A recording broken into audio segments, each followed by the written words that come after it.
Hello everyone, good afternoon. Thank you for joining us for the second Ensembl Facebook Live video. If you're joining us live from the UK, hopefully you've managed to find a cold room with some air conditioning to join us for this 5-minute demonstration. If you're not joining us live, then we're having quite a heat wave in the UK at the moment. So my name is Ben, I'm one of the outreach officers for Ensembl, and today we're just going to have a quick 5-minute demonstration where I try and show you how to add TrackHubs to Ensembl. So TrackHubs are a really cool way that are allowing you to add large amounts of data to Ensembl in one go. So you can use the TrackHub registry to either add your own data and make it publicly available, or you can search for large data sets from collaborations and projects that you might have heard of before. So we're going to jump straight into the TrackHub registry now.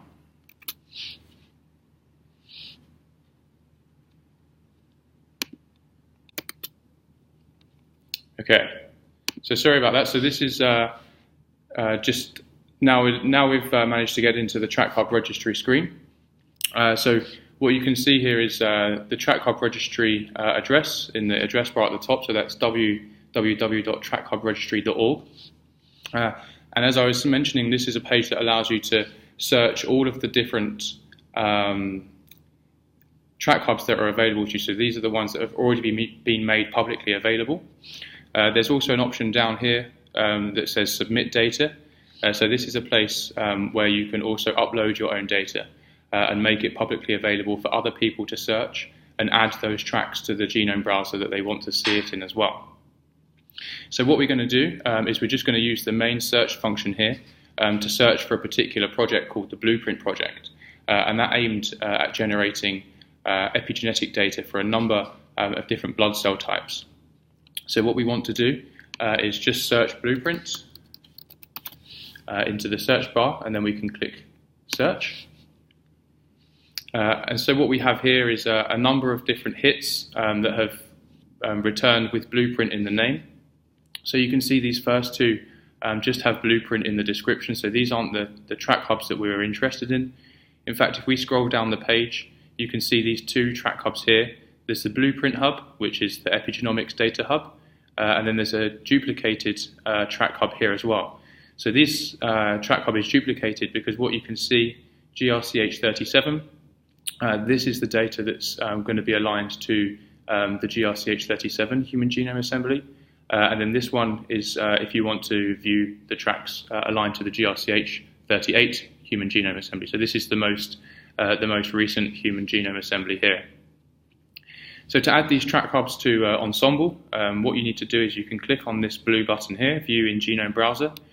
So when you click there, you'll have an option of a number of different genome browsers that you might want to add your TrackHub to. So you can see here you've got Ensembl and UCSC. So these are two publicly available genome browsers that you can use. So we're just going to click Ensembl. So clicking on Ensembl will jump you directly to the Ensembl web page, and it should take you to a region in detail page that has the TrackHub added to it. So an important thing to remember with the TrackHubs is that you're going to be uploading a large amount of data all in one go. So it might affect the speed with which Ensembl can load the data. So as you can see here at the bottom, we're just waiting for the final image to load. So what I think we're going to do while we're waiting for this to load, I'm going to show you how we can turn on some of the different tracks that we have at our disposal from the Blueprint TrackHub. So what we need to do is click on the Configure this page option over here.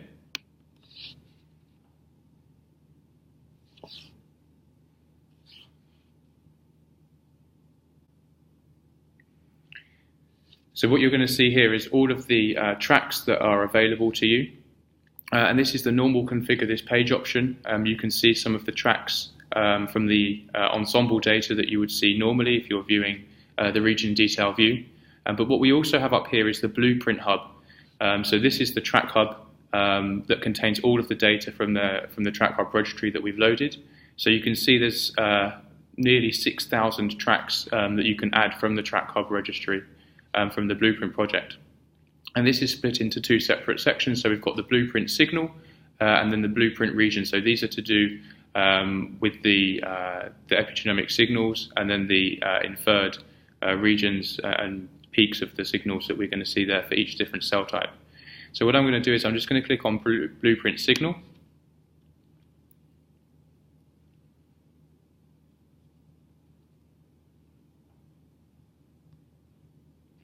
So what you're going to see now is a matrix that has all of the different data for the blueprint signal.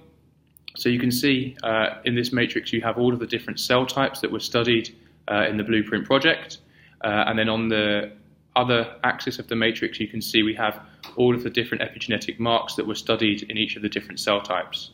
So you can see the matrix here has all of these light blue boxes, which indicates that the data is currently hidden. So what we can do is, if we're interested in a particular cell type, we can click, say we're interested in this particular H3 lysine 27 acetylation in acute myeloid leukemia cells. We can click on the box of interest, and then you can see that we've added all of the different tracks related to that specific epigenetic feature in that specific cell type. So you can see now we have 38 of 38 tracks added for that cell type. So what I'm going to do now is save and close the window.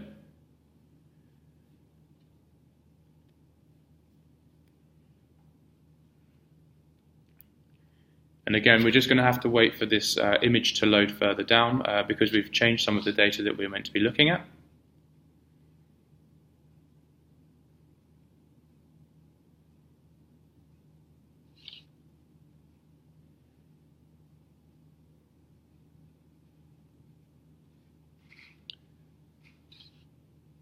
So as you can see, this is probably one of the problems of doing a live demonstration.